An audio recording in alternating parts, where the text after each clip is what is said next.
Lepo pozdravljeni. Moje ime je Tatjana Kozjek in sem prodekanja za študijsko dejavnost na Fakulteti za upravo. Lepo vas pozdravljam na drugem online pogovoru medgeneracijsko sodelovanje v delovnem okolju javne uprave.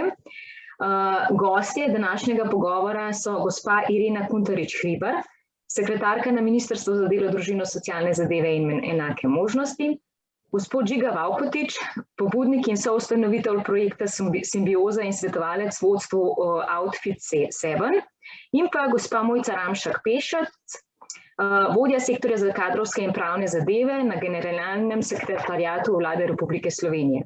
Lepo pozdravljeni vsi gosti. Današnji pogovor bo moderirala gospa Špela Mar.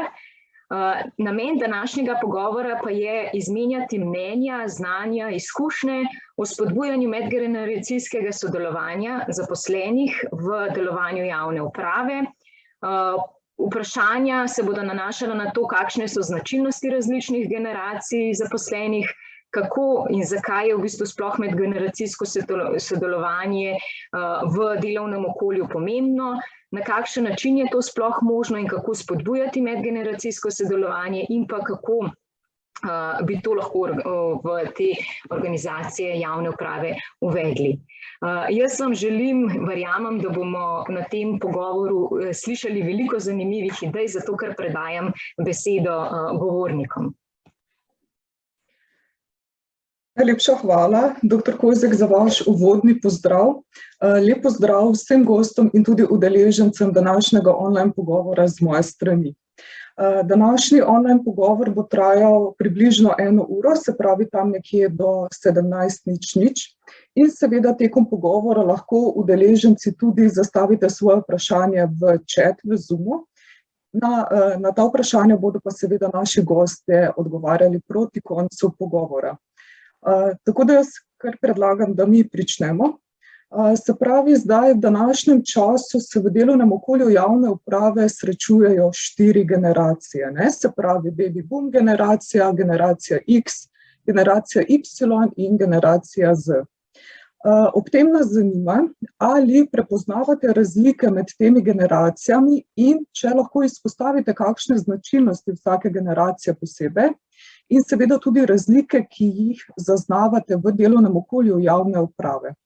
Tako da vprašanje je namenjeno vsem gostom, jaz pa predlagam, da pričnemo z gospo Ireno Kuntarič-Hribar. Dober dan vsem skupaj, hvala za povabilo. Ja, kako naj rečem? Bom rekla, v zadnjih 2 letih teh razlik v javni upravi nismo opazili. Skoraj da ne, ker smo delali pač od doma. Ja, je pa seveda bila prilagoditev predvsem za uporabo informacijskih tehnologij, ne, se pravi, da smo lahko delo upravljali tako, kot se zagre in da pač nismo povzročali kakršnihkoli zamud. Vendar vseeno, mogoče z mojega vidika, jaz bom tako rekla, jaz ne želim popredalčkati ljudi po generacijah. Ja, ima vsaka generacija del svojih specifik, ampak ne bo pa to držalo za celotno, a ne, populacijo neke generacije. Nekaj je tipičnih, a ne, ki dejansko odraža slike to, kar vidimo, generacija X, Y, Z, baby boomerji, ampak ni pa to tako, da bi jo lahko pač splošno razširil na celotno generacijo. Mislim, da, no, kar se tiče, vsaj pri mojem delu ali pa pri našem delu, trenutno v državni upravi, se predvsem to odraža v sami uporabi informacijske tehnologije, mogoče del tudi v delu neke bralne kulture. Bom rekla, da v delu bralne kulture tudi odnos, bom rekla, do ekologije, se pravi tiskanje samega papirja in tako naprej. Se pravi, v tem delu uporabe sredstev, se pravi te, bom rekla, odnosa do narave, a ne, se pravi odnose do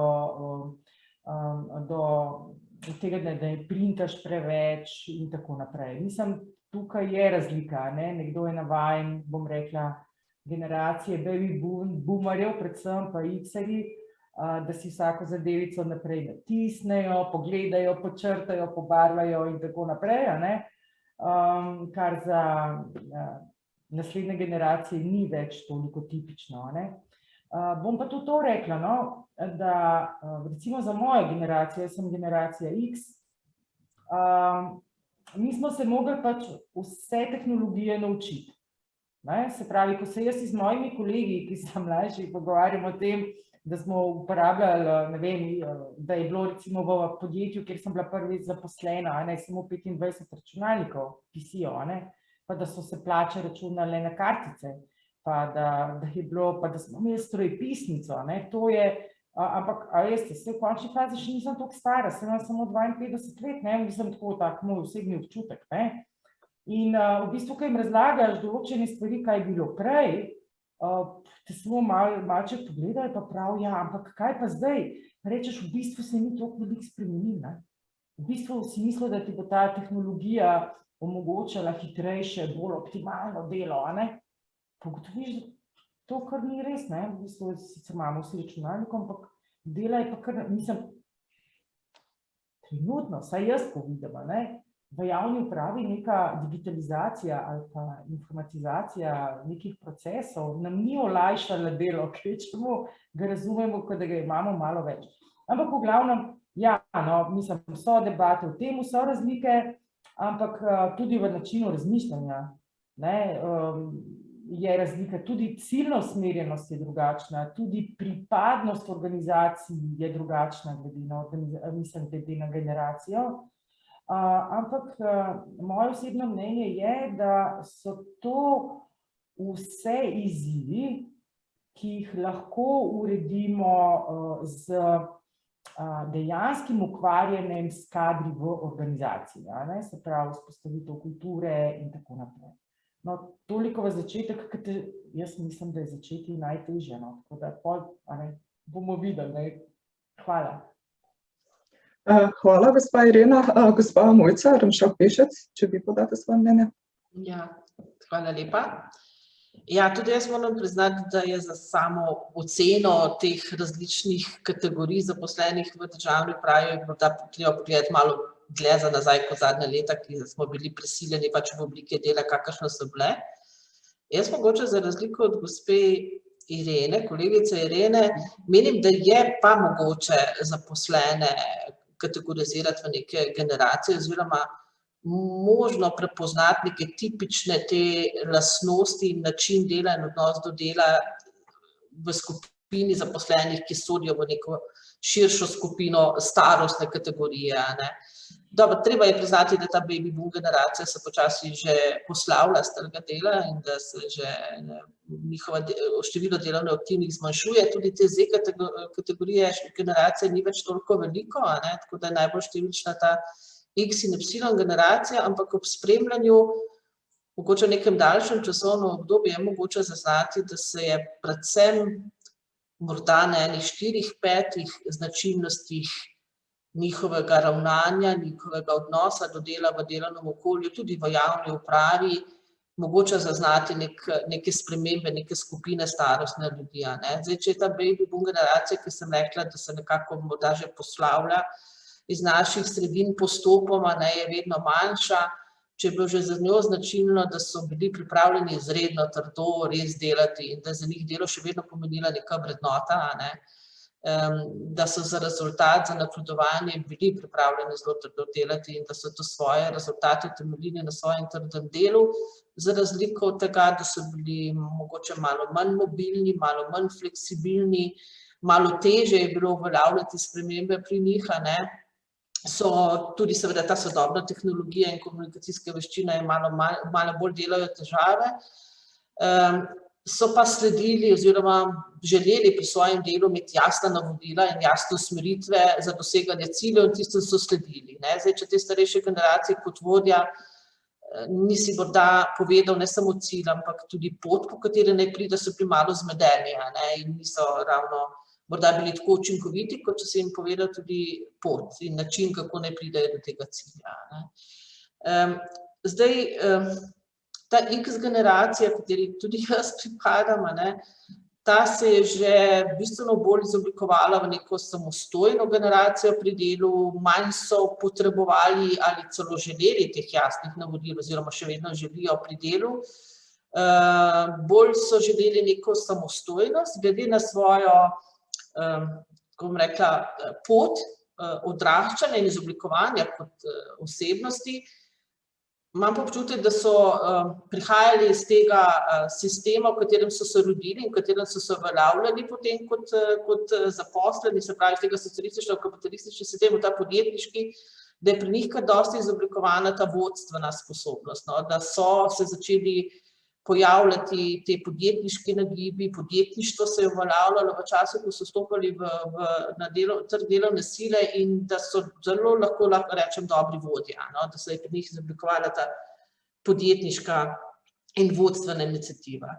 Zdaj, generacija Y, te milenijci, ti so še bolj usmerjeni v neko samostojnost, ustvarjalnost, v neko željo po ravnovesju med svojim zasebnim in službenim življenjem, in že potrebujejo ali celo želijo malo manj navodil za delo. Povej mi cilj, kaj želiš in rok in bom jaz najdel pot in način, kako bom do tega cilja prišel in kako bom nalogo realiziral. Zdaj, glede na to, da so zelo te generacije že bolj ustvarjene k nekemu ustvarjalnosti, k neki večji svobodi ustvarjalni, mogoče deluje na tak način tudi, da so malo ležerni pa nezainteresirani, ampak če jim slediš potem pri njihovem delu in pri rezultatih, pa ugotoviš, da je morda samo to bolj navidezno.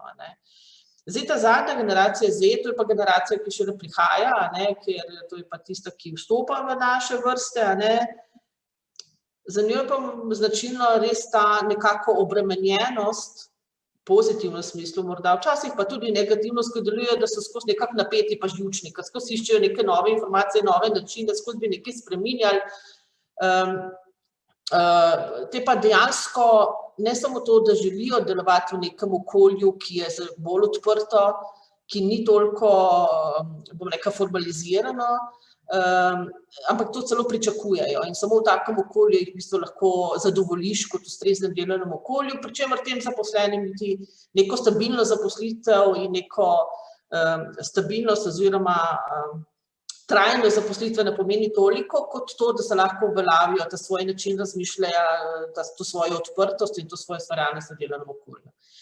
In to je možno zaznati seveda tudi v državni upravi, v javni upravi, sicer mogoče smo imeli neko obdobje, malo gap v teh različnih kategorijah starostnih, glede na velike omejitve zaposlovanja, ampak mislim, da se zdaj to izboljšujejo. In je dejansko mogoče zaznati vse te 4 različne kategorije, kot sem rekla, najbolj obsežno pač generacije X in Y. Kaj to pomeni za delovanje javne uprave? Jaz sem prepričana, da je to lahko samo dobro in da je to izziv, katerega lahko pripelje do pozitivnih rezultatov. Vedno pa tako, kot ste morda me že znali reči, da pa temelji to na vodjih in na kompetentnih in zadosti usposobljenih vodjih. Zdaj, za vodje ni samo pomembno, da je vodja kot takšen usposoben, da zna prepoznati te različne skupine kategorije in jih tudi ustrezno voditi. Pomembno je tudi to, da vodja zna tudi skomunicirati in ustrezno nekako uveljaviti zavedanje o teh razlikah in o prednostih, ki jih imajo posamezni zaposleni med zaposlenimi v svoji organizacijski enoti. Namreč prihajalo je že tudi takih situacij, da so v bistvu te zaposleni, ki so pripadali različnim generacijam, med seboj ustvarjali konflikte in se ne razumeli med seboj, kljub temu, da je vodja nekako razumel, da ima različne, ampak ni morda pravočasno odreagiral na medsebojno nerazumevanje in je tudi prihajalo potem do težav. Torej, če morda za uvod zaključim, da nisem predolga, so razlike opazne, seveda tudi v javni upravi, jaz mislim, da je to edino dobro in edino pozitivno, da je to izziv, ki nam da lahko samo pozitivne rezultate, od starejših izkušenih do mlajših, agilnih, na nek način provokativnih v smislu načina dela in da s tem lahko javna uprava ob ustreznem menedžiranju teh razlik samo pridobi. Najlepša hvala. Gospod Žiga Valkotič, vaše mnenje? Zdaj, jaz moram morda za začetek reči, da sem verjetno tisti, ki javno upravo uporablja kot uporabnik, izkušen, da bi pa delal z njo, pa nimam. Moje izkušnje segajo v nevladni sektor, se pravi, kot je bilo rečeno, simbioza, tam sem videl precej močno razlike generacij. Na drugi strani smo naredili Zavod Y, ki še danes deluje pa kot ideja, da se združujejo mladi med 20 in 30 let. Potem je moja zgodba šla v zgodbo mednarodne korporacije Outfit 7. Tam sem videl predvsem mlade ljudi na delovnem mestu. In zdaj bi nekako rekel, da imate obe dami na nek način prav. Zdaj, verjetno tako zelo statistično in zelo akademsko razdeliti ljudi in reči, ta sigurno pripada generaciji Y, generaciji X ali baby boom, je verjetno povsem nemogoče. Zametki tega, da pa je večina, ko bi analizirali populacije v eno ali drugo smer, oziroma da se kažejo neke podrobnosti, tu bi pa verjetno te nianse lahko zaznali. Jaz sem prepričan, da v vsaki generaciji najdemo pametne ljudi, pa neumne ljudi, pa delovne ljudi, pa lene ljudi. In zdaj trditi, da so neki bolj v eno ali drugo smer, je to težko. Gotovo so pa tri teme: ta odnos do dela, odnos do avtoritet, vprašanje tehnologij. Tu se pa verjetno generacije ločujejo. Zanimivo je, ko govorimo o generacijah, brati raziskave mladine, ki jo v Sloveniji nekje na 10 let, bom rekel, delamo. Tam verjetno najboljše opiše, kako se nam mladi ljudje spreminjajo. Zanimivo je, da mislim, da zadnja raziskava govori o tem, da se večina, oziroma da se tokrat več mladih želi delati v zasebnem sektorju kot v javni upravi. Tu je bom rekel, neka sprememba, ki jo lahko zaznamo. Tisto, kar pa jaz, bom rekel, ko sem se ukvarjal z mladimi, ko sem jih opazoval, ugotavljam, je pa, da obstajajo na nek način vedno bolj da se generacije zelo polarizirajo, kar po mojem tudi opazujete ne samo v javni upravi, ampak tudi vi na faksu, da imate nekaj mladih ljudi, ki ne samo, da verjame, ampak sem prepričan, da bo spremenilo svet, imate pa precej veliko skupino vseeno še precej apatičnih ljudi. In zdaj, kar bi rekel, da opazujem, ko se pogovarjam ali pa opazujem te generacije vedno mlajše, da se pač zavedajo tega, da je ta purpose, zakaj nekaj delajo, da je to vedno bolj pomembna stvar. Klasično iti v službo zato, da služim denar in plačujem položnice, vedno bolj izginja. Verjetno smo pa krivi prav vsi mi za to, ker se mlade generacije vedno bolj zavedajo, da bodo na nek način prisiljene spremeniti svet, kajti če ga ne bomo spremenili, vprašanje, če bo ta svet čez 30-50 let sploh še obstajal. In verjetno vplivajo na generacije, na te spremembe generacije, ravno te velike spremembe, neke stvari, ki se dogajajo. Ker ko mi kot ljudje poslušamo neke večje situacije, spremembe in podobno, takrat to vpliva verjetno potem na generacijo. Tako kot je Irena rekla, jaz sem tudi tista generacija, ki je, mislim, da sem bil v prvem razredu, ko sem dobil prvi računalnik, in je ta tehnologija sigurno, ko primerjam z mojimi starši, že drugačna. Danes, ko imam, 8 mesecev starega nečaka, se mi zdi, da ima kar že vgradnjo, da ve, kako posvajpati na tablici in da imajo to že kar genetsko noter vloženo. In se pravi, razvoj tehnologij, vprašanje podnebnih sprememb, reševanje sveta, to so tako velike teme in različnosti, ki potem verjetno zaznamujejo dovolj generacijo, da jih lahko pripišemo nekaj ključnih sprememb. Najlepša hvala, gospod Žiga. Zdaj, če kar izhajamo iz tega, zdaj znotraj posamezne generacije seveda tudi obstajajo različne značilnosti, prednosti, slabosti.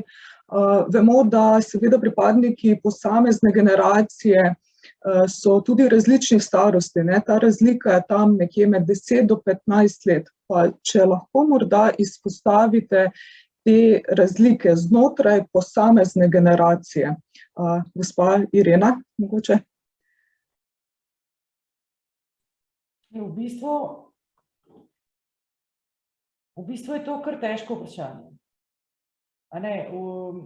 Ker dejansko smo si ljudje med sabo različni. Imamo različne izobrazbe, imamo različne vzgoje, živimo v različnih okoljih. Okolje nimamo tako poenotenega, kot bi si recimo mislili, da ga lahko imamo. Vendar recimo, ko gledam mojo generacijo, moja generacija, pa gledam recimo delovno okolje, pa vzamem recimo nosečnost. Zdaj, če gledamo recimo od baby boomerjev naprej, bomo ugotovili, da se pravi nosečnost posameznice se dviguje.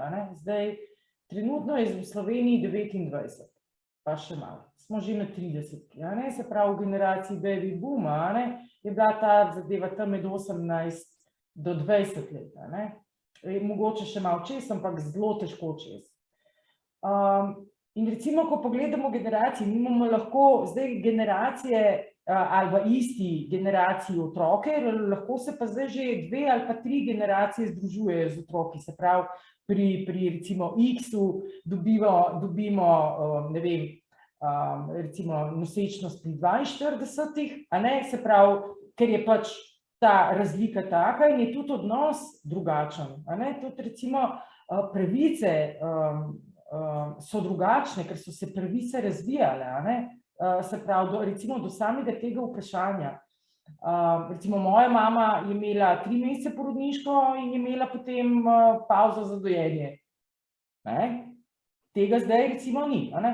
Lahko se jih dogovoriš recimo v delu družini prijaznega podjetja, da pač certifikata, da se ta dogovor lahko vzpostavi.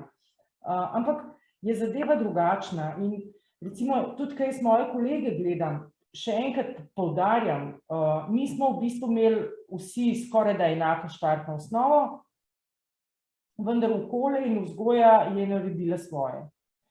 Jaz se tudi prej strinjam z gospo Ramšak, da ja, so vodje, ampak a veste, obuti čevlje vodji ni lahka stvar. In wannabe ni zgodba in ne sme biti zgodba. Wannabe je nekaj čisto drugega. In mislim, da ja, mi smo kar, bom rekla tako, mi smo recimo moja generacija, je generacija, ki si je pripravljala portfolio, ki si je gradila kariero, ki je pridobivala znanje in spretnosti in kompetence. In je v bistvu smo delali na tem, da smo na svoji karierni poti rasli. Ja, kar se tiče pa mojih recimo kolegov, ki jih je kar nekaj tudi na vodstvenih delovnih mestih, niso vsi enaki. Ne more biti.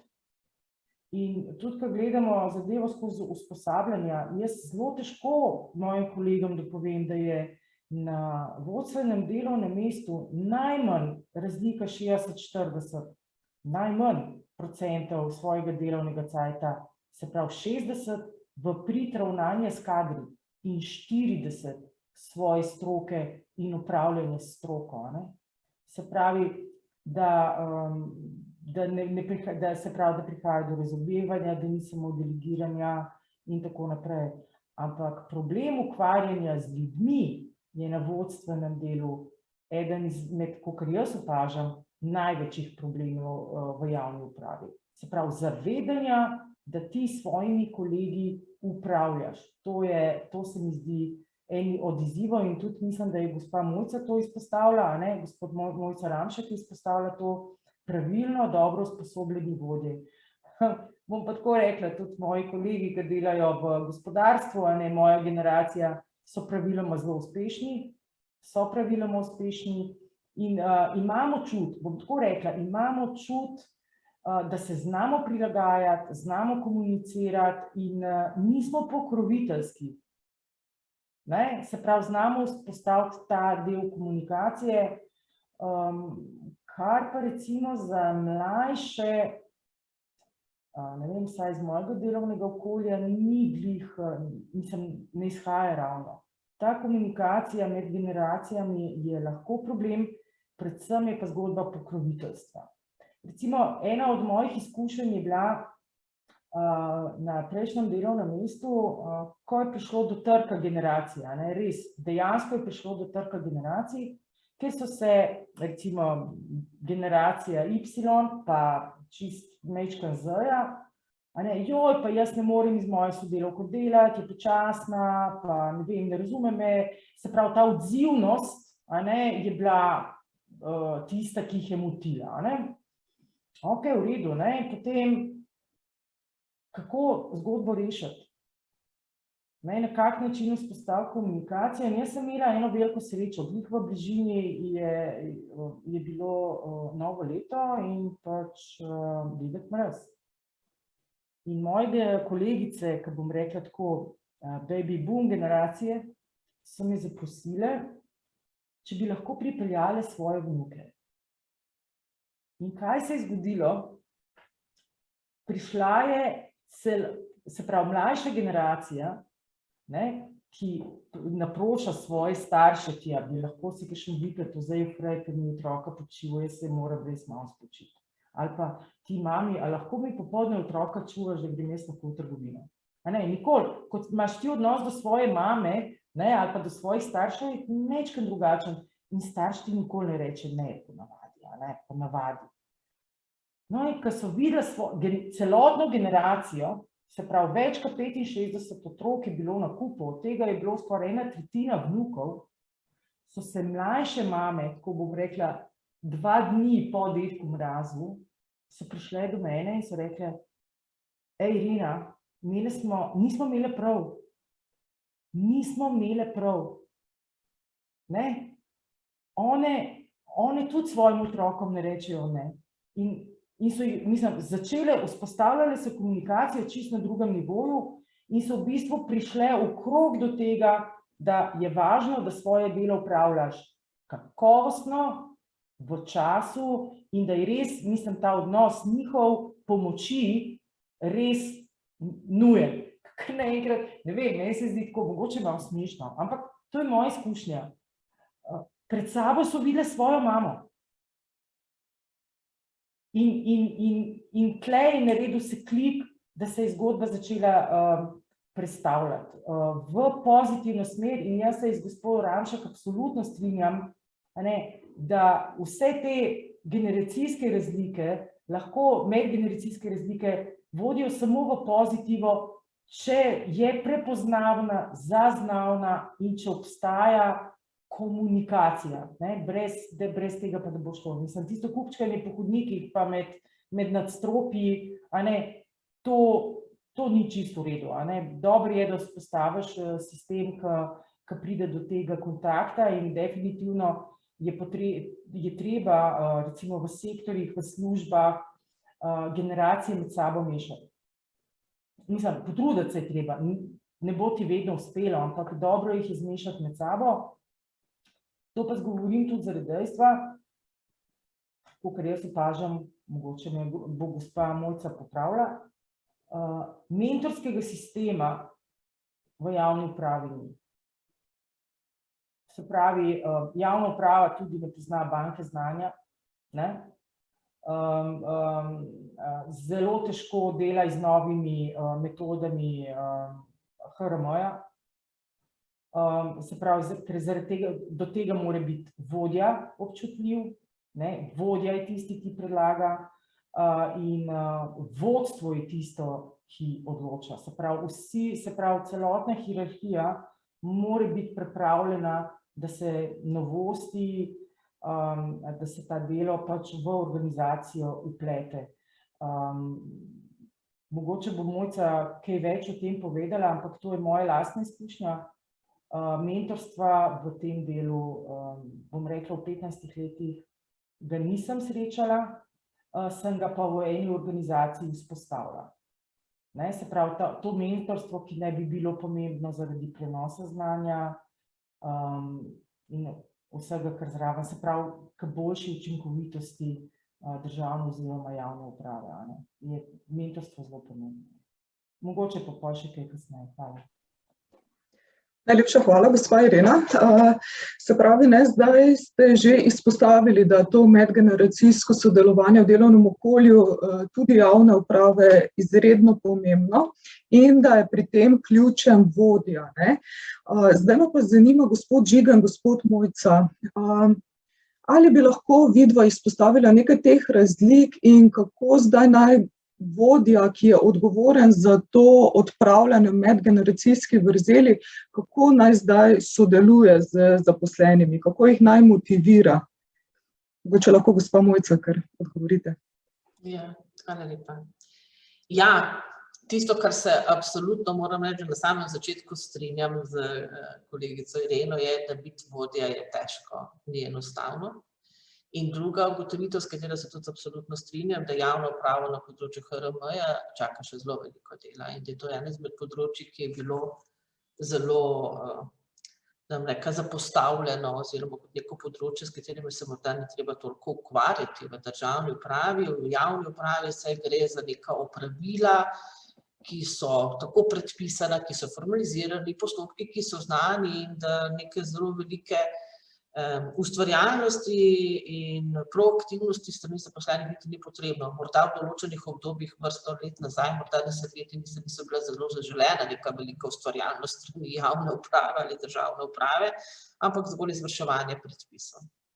Tako da tu nas čaka zelo veliko dela. Jaz mislim, da prvi štart je že to, tudi današnji dogodek, pa podobni dogodki, zavedanje o tem. Zavedanje o tem, da imamo te različne generacije, da je to ne problem, ampak izziv, priložnost, ki jo lahko izkoristimo in da je pač to dejstvo. Dejstvo je, da imamo različne starostne skupine, različne generacije na trgu dela, tudi med zaposlenimi. Zdaj, bomo to izkoristili ali bomo pa pustili, da bo z tega nastal problem. Jaz seveda sem absolutno za to, da se to izkoristi in kakorkoli že izgleda, da je to težka naloga, prej se bomo lotili, večkrat se bomo o tem pogovarjali, se tega zavedali, hitreje in bolj učinkovito bomo šli do cilja, se pravi, da bomo vsi skupaj dobro funkcionirali in iz tega potegnili samo pozitivne lastnosti. Zdaj, vodja, kaj lahko vodja v tem primeru naredi? Kot sem rekla, za vodja je zelo pomembno, da ima neke vodstvene kompetence in predvsem tudi, da je ustrezno usposobljen. Tudi tu nas morda še čaka. Če za ta top management že imamo neka zelo obvezna usposabljanja, morda bi bilo temu obveznemu usposabljanju za vodje razširiti tudi na nižje vodstvene strukture. In morda na kakšne posebne postopke izbire in postavitve vodja.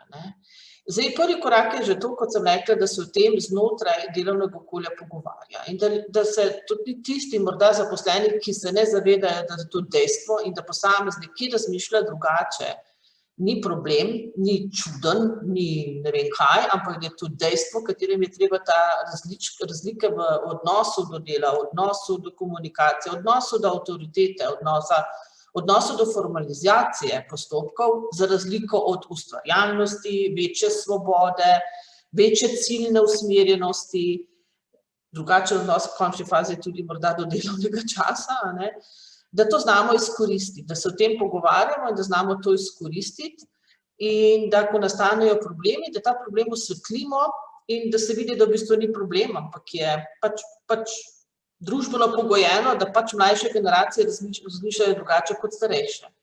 In da damo izkoristiti tudi pozitivne lastnosti ene in druge generacije.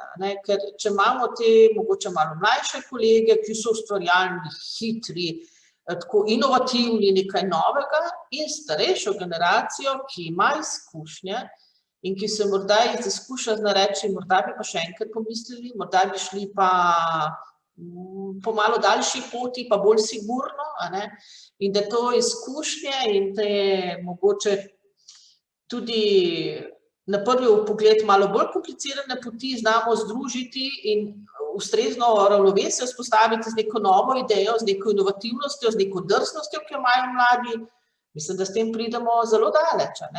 Je pa res, da če vodja tega se ne zaveda teh raznolikosti in če tudi med zaposlenimi ne zna ustrezno to potem zvoditi in zbalansirati, pride do situacije, da lahko starejši dušijo mlade, ker jim ne dovolijo, jih zatrejo v te svoje ideji, če še že vem, pa to je bilo takrat tako, pa to smo že naredili, pa ni bilo nič iz tega, pa smo imeli same težave, in mlajši gledajo na starejše kot nekoga, ki so cokla v razvoju in v neki inovativnosti. Tako da ustrezno balansiranje, pogovor odkrito pogovor v situaciji, ko pride do nekega konflikta, vodja tudi različne metode vodenja, kot sem rekla, če boste neki starejši generaciji rekli, to je treba narediti pa do takrat, pa ne povedali morda tudi postopka ali vsaj neke oporne točke, kako naj do tega pride, bo čisto zmedena. Če boste pa nekomu mlajšemu rekli, naredi to do takrat, veš pa na ta način, bo pa rekel, ja, jaz bom naredil to do takrat, pričakujem pa, da me ne pot do tja, pa pustite pa način, bom pa zagotovo naredil.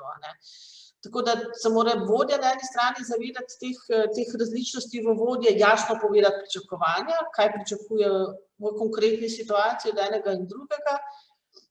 In mislim, da ravno to, kar je gospa Irena omenila, ta možnost oziroma zavestno odločitev o tem, da se bo na nek način omogočilo druženje tudi izven teh rednih delovnih nalog. Takrat se te generacije tudi spoznajo zelo dobro med seboj in potem tudi na drugačen način funkcionirajo v nekem delovnem okolju, če imajo in se družijo tudi izven delovnega okolja. To je za neko to simbiozo teh različnosti, mislim, da zelo dobro, da se imajo priložnost spoznati tudi izven tega delovnega okolja in delovnih nalog v nekem bolj sproščenem vzdušju, da je to tudi zelo dobro. Hvala. Gospod Žiga, še vi? Se bom bil probati kratek, ker te nasveti, kaj mora vodja narediti, da mora razumeti, da mora poslušati, da mora pokazati, da mora povezovati, so bili dani. Opozoril bi na dve ključne zadeve, ki sem jih jaz videl. V Sloveniji imamo sploh tendenco, da bi radi vse delili. Mi delimo stvari na javni in zasebni sektor, pa se delimo na leve pa desne, pa se delimo na stare pa mlade. In v bistvu stalno, pa moške pa ženske, pa teh delitev bi bilo lahko kar veliko. In v bistvu s tem na nek način skušamo, pa ne bom rekel, da mi tu, ampak tako, kot družba zganjati neke pritiske in konflikte v družbi. In to je za moje pojme zelo napačna smer, ker jaz sem vedno trdil in vedno trdim in kamorkoli pridem, pravim, meni je ključno, da nas drugačnost bogati. In če bi se jaz ukvarjal z vprašanjem vlade, ali pa če bi se ukvarjal z vprašanjem, bom rekel, nekega odbora v podjetju, bi noter absolutno sedel pol moških, pol žensk, potem bi noter sedel sigurno nekdo, ki je star 20 let, pa nekdo, ki je star 70 let, pa sigurno bi sedel še kakšen tujc, ker včasih ta komponenta neke tujine absolutno bogati okolje, kjer smo prisotni. In tisto, kar je morda bilo meni največja nagrada, ko smo delali simbiozo, in zato se včasih želim, da bi tako družbo ustvarjali, je gotovo to, ko so prišli do mene starejši ljudje in so rekli, a veš, Žiga, kaj je pa najbolj impozantno? Najbolj impozantno je pa to gledati, kako te mladi ljudje si pripravljeni so za nas vzeti čas, šlo prostovoljno nas učiti, 16krat nam povedati, kaj naredi desen klik miške, kaj naredi levi klik miške, in če imamo tako družbo, pa mi zdaj verjamemo v prihodnost tega naroda.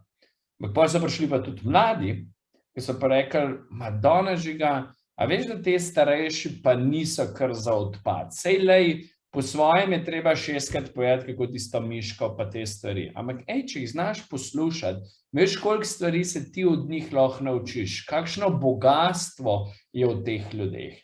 In naša dolžnost družbe kot celote je v bistvu povezovati in limati generacije skupaj vleči od ene in druge generacije in tretje generacije in četrte najboljše stvari in kazati v bistvu to, na kakšen način lahko kot družba sodelujemo, kako lahko delujemo v nekih procesih delovnih, kako delamo to lahko v podjetjih, kako delamo to v javnih zadevah, kjer bo vsak, če bo znov na pravi način pristopati, pridobival. In jaz mislim, da je to ključna naloga vodje, da zna te zadeve predstaviti kot win-win model.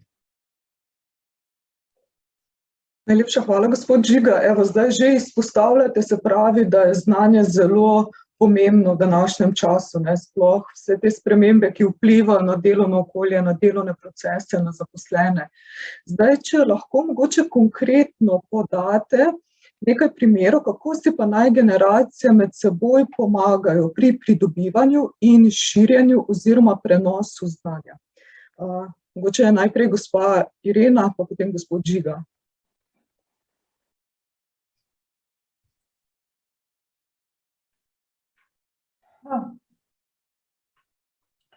Zdaj lahko bi v tem delu govorili o različnih metodah HRM-ja, ne? Ampak jaz mislim, da to ni namen današnje debate. Zaradi tega, ker ti lahko poslušaš, pogledaš, ampak če ne boš zadeve streniral, če ne boš probal v praksi, se ti lahko še toliko dober model skriži. Kakor že danes skozi govorimo, vodja je tisti, ki zadevo usmerja. In vodja je tisti, ki bi se s tem problemom moral ukvarjati. Jaz sem povedala minimum, zame je minimum 60%, najbolj bi bilo več kot 80%, ampak pustimo zdaj to. Tega je premalo. Glejte, mi smo probali marsikaj, najslabše je pa to, da probamo v bistvu da generacije ratajo nek v narekovajih stereotipi. Dobro, ti bod pa ti si itak milenijec. To na ta način ne gre. Se pravi, omenila sem že to pokroviteljsko držo. Se pravi, starejših. Tudi vse izkušnje starejših niso vse dobre. Niso vse dobre, lahko so samo stvar navade in jo nekdo v svojem delovnem okolju, jaz temu tako ljubkovalno rečem, povrtička. Se pravi, vrtičkarstvo na delovnem mestu je zelo pogosto. Se pravi, da ne hodijo ven iz svojih okvirjev. Se pravi, vsak poseg v ta vrtiček je problem. Se pravi, tako a mi lahko pomagaš in tako naprej. To so stvari, in pa še nekaj, mogoče, ne vem, bosta oba kolega mi povedala, ampak deljenje znanja, deljenje izkušenj je problem. Se pravi, da jaz moje znanje svojemu sodelavcu delim, ne zaradi tega, ker pripada kjerikoli generaciji, ampak zaradi tega, ker je moj sodelavc. Jaz njemu zato delim znanje, zato ker bova skupaj naredila bolje, ker bova skupaj lahko naredila več, ker bova skupaj lahko bolj produktivna. In opažam to vrtičkarstvo, ki pa nima nič v zvezi z generacijami, ampak čist nič. Gre v bistvu za zaščito, tako bom rekla v narekovajih, nekega delovnega mesta ali pa utvare zaščite delovnega mesta. Samo jaz zmorem, ti pa ne znaš. In ne glede na to, na katero generacijo gre. Tukaj se sicer z Žigotom strinjam, on je naredil izjemen projekt z izjemnim ehotom v Sloveniji, pa bom rekla tudi v tujini, Žiga, če se ne motim. Se pravi, kako pripraviti na podlagi uporabnosti informacijske tehnologije, se pravi, združiti dve generaciji in v bistvu upraviti prenos znanja. No, še enkrat, da ne dolgovezim, od vodje je odvisno, se pravi, kakšen cilj ima organizacija, kakšen cilj ima določen sektor, kako narediti pravo ekipo in definitivno mogoče Je prej gospa Mojca omenila, kaj je že točno rekla, da... No, ampak vse, hotela sem povedati to, da ko usmerimo cilj, ko moramo vsak deležnik postaviti tam, kar paše, in nikoli se ne vprašati o tem, kdo je najslabši v timu. Vedno se moramo vprašati, mislim, kdo je najboljši v timu, kdo je najslabši. Njemu je treba pomagati in vodja je tisti, ki je po mojem osebnem mnenju in mojih izkušnjah tisti, ki je toliko dober, kot je dober njegov najšibkejši člen v verigi. Ne najboljši, najšibkejši. In če se tega vodje zaveda, lahko naredi marsikaj. Je pa dejansko osebnost tista posameznika, njegova kompetentnost, njegove izkušnje so tiste, ki bojo pripeljale cel tim naprej. Mogoče se te spomnim, 10 let nazaj, team building je bila najbolj popularna zgodba v Sloveniji, vsi so team buildali. Ampak lahko gremo pa se zabavamo en dan, 2 dni, 3 dni, lahko se zabavamo. Bom rekla, zabava, če team building ni pravilno voden in če na koncu vodja ne upošteva rezultatov, ki jih je dobil na koncu team buildinga. Se pravi, karkoli narediš, rezultat moraš upoštevati, ne glede na to, če je še tako slab. Se pravi, organizacija mora narediti anketo o zadovoljstvu zaposlenih, tudi če pride na koncu ven podatek, da je 2,1 ali pa 0,5. Zato, ker veš, da moraš po tem organizaciji delati. In potem pridejo metode in potem pride trdo delo. Mislim, če je organizacija ocenjena 5, pol je sigurno nekaj narobe. Ker potem vidiš, da te ne upoštevajo niti v avtoriteti, niti v nečemer, pač odličen si, zdaj pa pusti nas na miru, mi bomo delali to, kar bomo delali. Ni to način. In mislim, da v tem delu doseganje cilja, pa mogoče pol v gospodarstvu, tudi produktivnosti in tega, ni toliko odvisno od generacije. Ni toliko, kot je v tem, da znaš generacije med sabo spodbudati. Ko pa rečem jaz motivacija, prej ste omenila motivacija, gospa Špela, ne? Jaz vam povem, da motivacija traja po nekem usposabljanju, motiviranju če sem zelo odkrita 2 meseca. Potem se ta motivacija konča. Se pravi, da ti ljudi začneš motivirati in potem jih nehaš motivirati, potem je to. Potem nekdo jih motivira za nagrado, ki je ponavadi v povečanem obsegu dela. Se pravi, v teh procentih. Motivacija je po mojih ocenah včasih tudi v nerealnih ocenah zaposlenih. Veste, tako kot v osnovni šoli so zdaj že vsi odlični, pa imajo same 5, tako je v javni upravi, so vsi skoraj odlični, imajo same 5. Ko prideš do tega rezultata, da si na 4,5, 4,7 ali pa si tam gibaš neko mest, ugotoviš, da je nekaj hudo narobe.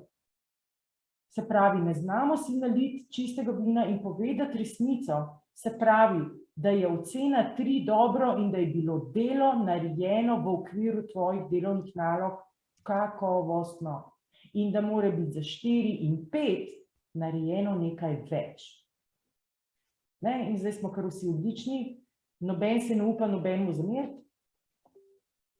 In pač tako je. Tako je. In jaz mislim, da je to v javni upravi problem, jaz ga vidim kot problem, zame to ni izziv, to je zdaj pa zame že problem, ker to ni enoletna zgodba, ampak to se je začelo vleči. In prej sem opazila tudi, da je ena kolegica vprašala, če je starost, če je kakšna starostna omejitev pri zaposlitvi. Ne, ni starostna omejitev, pa še posebej čez 1-2 leti je sploh ne bo, ker moram tudi tukaj povedati, no vsaj ena zadeva, da gre baby boom generacija v upokojitev in bo se naredil kar lep prostor za zaposlitev mladih oziroma dobra priložnost za zamenjavo delovnega mesta v javni oziroma državni upravi, ker bojo delovna mesta se bojo spustila in bo javna uprava imela identičen problem, kot ga ima gospodarstvu v trenutni zgodbi. Je pa zame zelo težko govoriti o motivaciji v teh prijemih, ker so učinki zelo kratkotrajni. Zelo kratkotrajni in bi mogli pač biti vodeni in upravljani. Zato sem pa rekla, vodja je tisti, ki se z ljudmi ukvarja. Najlepša hvala, gospa Irena. Gospod Žiga, še vi, kako bi pa vi, oziroma če podate nekaj primerov, kako se naj generacije med seboj pomagajo pri izmenjevanju znanja, prenosu znanja? Cikle je ključno, da se ljudje med sabo pogovarjajo, družijo in si dajo priložnost poznavanja. Izziv nastane takrat, ko ali ena ali druga generacija reče, jaz se nimam kaj za naučiti od druge. In to je najbolj nevarna stvar. Tisto, kar se strinjam z Ireno, da če hodimo na motivacijske seminarje in probamo ljudi na ta način motivirati, je ta učinek kratkotrajen.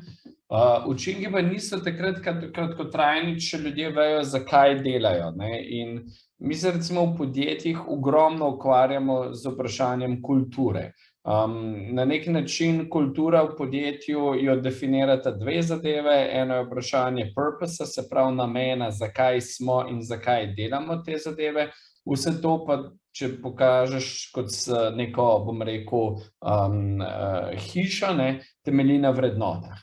Jaz moram priznati, da pa veliko poslušam politike, še nisem slišal politika, ki bi govoril, kaj je v bistvu namen neke javne uprave, kaj je namen nekih ministrstev, kaj so vrednote, ki ne bi jih znotraj tega zasledovali.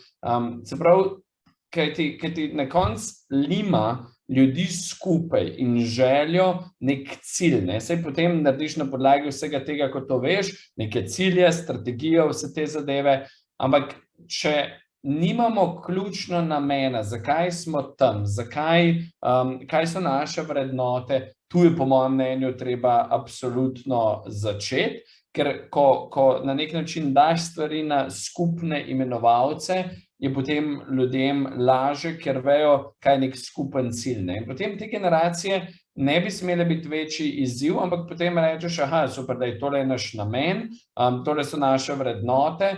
Ne vem, mi, ko smo bili v Outfitu še predsednik uprave, mi smo imeli te vrednote zelo jasno definirane, 5 vrednot je bilo in včasih je tudi kdo do mene, pa sem bil najvišje postavljen šef, prišel pa je rekel, to, kar delaš, ni povezano s tem, ne vem, no limits je bila ena vrednota.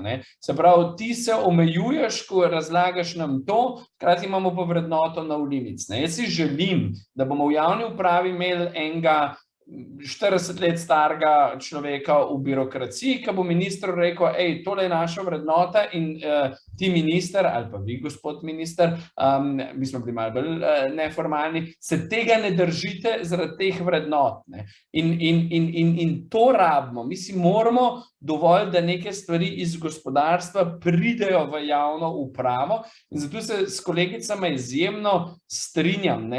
Mi premalo vlagamo v ljudi, premalo imamo, ne vem, jaz si upam trditi, da je absolutno kadrovska služba javne uprave podhranjena. Premalo vlagamo v ljudi. Jaz sem kar nekaj projektov delal, mene je srce bolelo, ker sem gledal, vsi se sklicujejo na to, da kakšno ministrstvo ni pristojno za neko stvar, se medresorsko usklajujejo, ampak za vraga, kako naj se ljudje medresorsko usklajujejo, če se sploh ne poznajo. A veste, na kolikih sestankih sem jaz prišel, ko so se ljudje, ne vem, na temo medgeneracijskega sodelovanja prvič videli. Pa so vsi v javni upravi 10 let. Nobenega resnega, pa tudi konec koncev piknika, kjer se ljudje lahko spoznavajo, pa speed datinga, pa nobenega resnega onboardinga, ko ljudje pridejo v službo. A veste, treba sem kopirati neke stvari, nek predsednik vlade bo mogel dojeti, da budžet za te stvari pač more obstajati, najeti bo mogel profesionalce, ki to znajo delati, teh ljudi bo kar nekaj treba imeti in potem se lahko te stvari resno spremenijo. Dokler se bomo pa šli tako, zaposlovanje malo ad hoc, brez nekega resnega plana, pa bomo imeli pa izzive, ki pač obstajajo in bodo obstajali. Tako da jaz se bom mogel žal upravičiti, ker se ta čas bliža. Če morda samo še kakšna replika ali pa karkoli, bom še minutko vstal, potem pa pomahal. Kar se tiče morda samo še odgovora gospe Lari, ali je izziv starost, upam, da ne več. Imeli pa smo neko obdobje, kjer je bil to izziv. Eden od zakonov je preprečeval kar neko lepo obdobje zaposlovanja v javni upravi in tu bomo plačali še ceno. Recimo, mi smo verjetno eno obdobje 5 let kompletnih diplomatov ščrtali, zaradi tega, ker niso mogli mladi prihajati v diplomacijo. V diplomaciji vemo, da rabijo imeti ljudje izkušnje, da rabijo imeti čas in nam se bo enkrat pokazal en gap v diplomaciji, zaradi tega, ker nimamo ene generacije diplomatov zaposlenih. Tako da jaz mislim, da trenutno ni to izziv, noben pa, ko je zakon obstajal, ko smo rekli, ne bomo zaposlovali mladih, ni pomislil na dolgoročne učinke. Težko je tudi na dolgoročne učinke razmišljati, če imamo vlade, ki jih menjamo na 2 leti in je težko razmišljati dolgoročno in v bistvu si postavljati neke 20-30-letne plane. Evo, toliko. Najlepša hvala, gospod Žiga, tudi za vse ostale, za vaša mnenja, predloge, nasvete, ki ste jih podali, tako da hvala, da ste se tudi udeležili današnjega našega pogovornega večera oziroma online pogovora. Bi pa zdaj tukaj še mogoče nadaljevali, imamo še ene 4 minute, bosta pa naprej gospa Mojca pa gospa Irena odgovarjali. Gospa Mojca, jaz sem tudi prejela vprašanje strani študentke in sicer, ali je za študente v javni upravi veliko prostih delovnih mest za zaposlitev po študiju in katero izobrazbo in izkušnje svetujete, da naj imajo študentje zato, da se lahko zaposlijo v javni upravi. Ja, hvala lepa. Zdaj, če govorimo o kakršnihkoli formalnih omejitvah, ki so žal v javni upravi trajale malo dlje časa, kot je kolega Žiga omenil, mi smo imeli nekako zelo omejeno zaposlovanje v državni upravi skoraj 10 let. In moram priznati, takrat sem bila jaz na Ministrstvu za javno upravo in ko so prišli tudi iz OECD-ja na obisk k nam in malo pregled, so nas opozarjali, da to neko restrikcijo, ki je pogojena z javnofinančnimi omejitvami, lahko traja največ 5 let in da to nam bo zelo, zelo škodili tudi oni, čeprav smo tudi mi sami na to že nekako vedeli in opozarjali. In tam generacijski gap v javni upravi ni samo na področju diplomacije, jaz se bojim, da je celotna uprava zgubila neko generacijo zaposlenih, ki bi jih lahko zaposlili. Tako da sedaj nekih omejitev zaposlitve v javni upravi ni. Delovna mesta so odprta tudi za ljudi z manj izkušnjami, ne samo bolj izkušenimi ljudmi. In zdaj pa seveda odvisno od politike kadrovanja vsakega posameznega organa, kako kadruje. Tisti, ki so pametni, bodo sigurno kadrovali mlade, ki bodo, kot sem rekla, seveda odvisno od potreb, ali se zahteva neko vodstveno delovno mesto in zelo zahtevno, ampak v vsakem primeru je najboljša kombinacija enih in drugih. Sedaj, kaj je svetujem izobrazba? Izobrazba seveda so različne potrebe v državni upravi.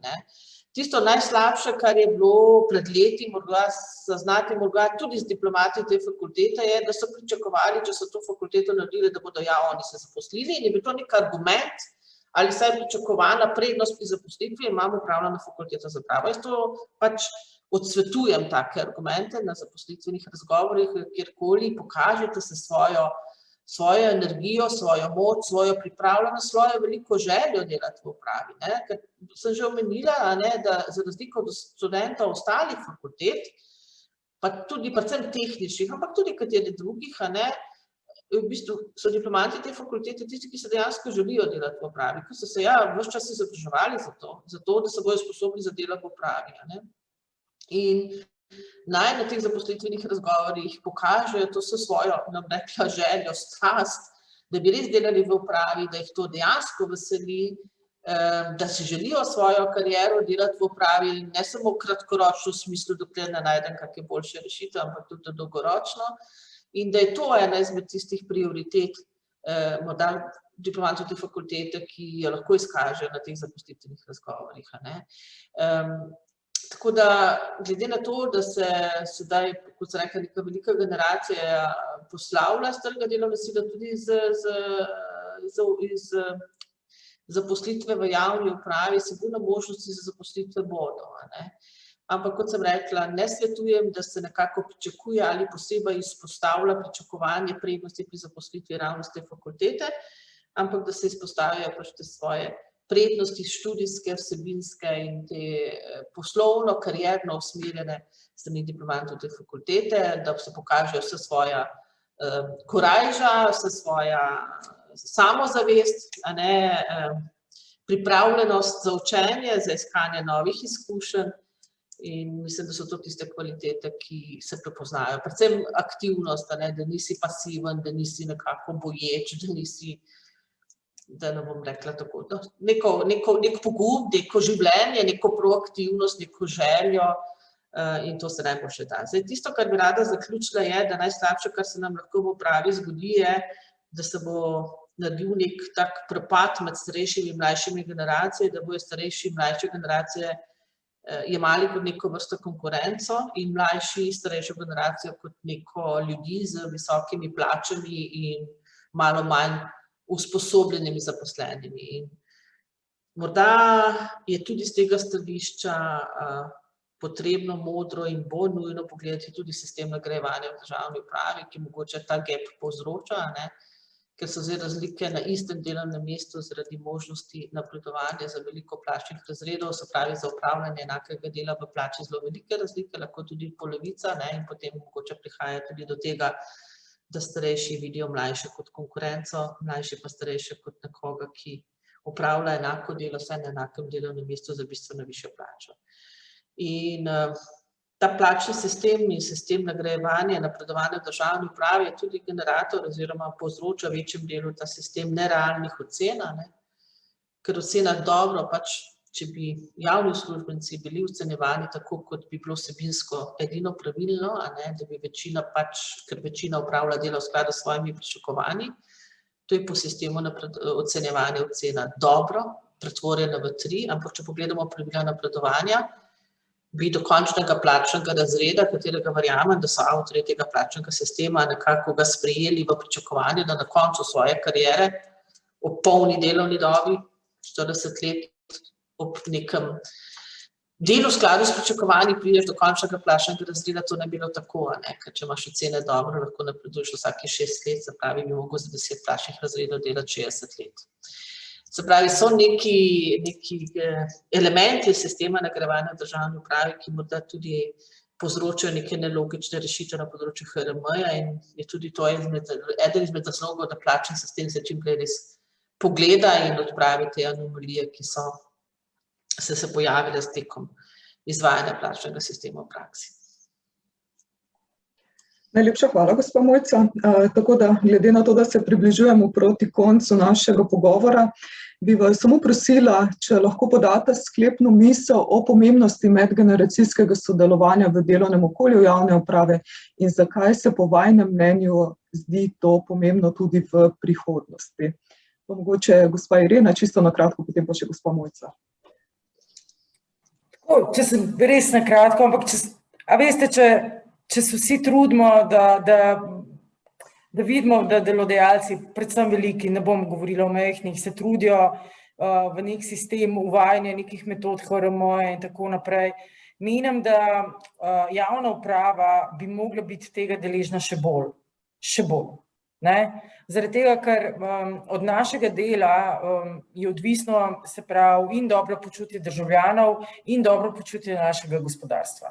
Se pravi, to je naša ciljna publika. Mi delamo za celo državo, se pravi, v sistemu državne uprave in v sistemu javne uprave. Mi imamo ciljno publiko in zato mislim, da si, se pravi, državno in javna uprava zaslužita dober HRM, ker bomo pač bolj produktivni, bolj kakovostni in to je to. Da se samo malček za nazaj vrnem. Jaz mislim, da v sistemu še nekaj drugega manjka. Nimamo več sistema štipendiranja, v državni upravi oziroma javni upravi. To mislim, da je velik manko, zaradi tega na ta način bi tudi študentje in dijaki, se jih rabimo na celi paleti, ni samo univerzitetna izobrazba, se pravi prva in druga Bolonja oziroma tretja. Rabimo jih tudi na tehnični ravni, se pravi srednji tehnični in strokovni. Nimamo dovolj prakse. Jaz sem srečala v svojih 15 letih v mojem delovnem okolju, mislim, da 3 praktikante. Se pravi, da bi se dejansko spoznavali z delovnim okoljem. Dejansko imamo pa veliko študentov. Študentov imamo veliko, študenti so iskani, se pravi, vsako ministrstvo ima svoj nabor študentov, nimamo tega centralno urejenega za celo državno upravo. Tako da tudi kolegom, ki nas danes poslušajo, predlagam, da vsake toliko časa malo pokličajo na ministrstvo oziroma vprašajo, če je kaj študentskega dela na razpolago, da bojo prišli v realni kontakt z javno oziroma državno upravo. Je možnost, da bi bilo pa neke sistemske povezljivosti HIDIA in se pravi državne oziroma javne uprave, ga pa trenutno ni. Jaz ga ne vidim. In mislim, da je to eno izmed velikih pomanjkljivosti sistema. Mogoče bo še pač Mojca malo več povedala, ampak ja, medgeneracijsko sodelovanje je pomembno, ampak kakor sem rekla, komunikacija in še enkrat komunikacija in res odgovoren in zavzet vodja. To je zadeva, ki jo jaz vidim in tako kot je pa gospod Žiga in gospa Mojca sta oba dva lepo povedala, da je treba pač sistem vzpostaviti in dejansko sistemsko te metode uveljavljati v javno upravo. Tako da to je to zaenkrat. Hvala. Hvala, gospa Irena. Še gospa Mojca, če vi na kratko. Ja, morda res na kratko, glede na to, da smo na koncu. Jaz bi samo rekla, da soobstoj in sodelovanje v delovnih okoljih različnih generacij je pač dejstvo. To je dejstvo. Od nas je pa odvisno, ali bomo to dejstvo vzeli kot problem ali kot izziv. Jaz predlagam, da ga vzamemo kot izziv, da smo na ta izziv čim bolj pripravljeni in da poskušamo iz tega izvleči največ pozitivnih stvari, kar je pač možno. Je pa dejstvo, da načini, vsaj teoretično in poti so znani, uvedbo v prakso, vsaj v okviru državne uprave, traja malo dlje časa, kot sem na samem začetku omenila. Bolj se bomo o tem pogovarjali, več nas bo tistih, ki se bomo tega izziva zavedali in bili pripravljeni ga rešiti, prej se ga bomo lotili in bolj intenzivno, prej bomo od tega imeli vsi korist. Najlepša hvala, gospa Mojca, še za vašo misel. Tako da jaz se najlepše zahvaljujem vsem gostom in tudi udeležencem, ki ste se udeležili današnjega res zanimivega online pogovora. Tako da izvedeli smo mnogo zanimivih informacij, podali ste tudi zelo dobre predloge. Tako da jaz bi vam tukaj na tem mestu zaželela lep preostanek dneva in nasvidenje. Nasvidenje, hvala za povabilo. Nasvidenje, hvala. Nasvidenje.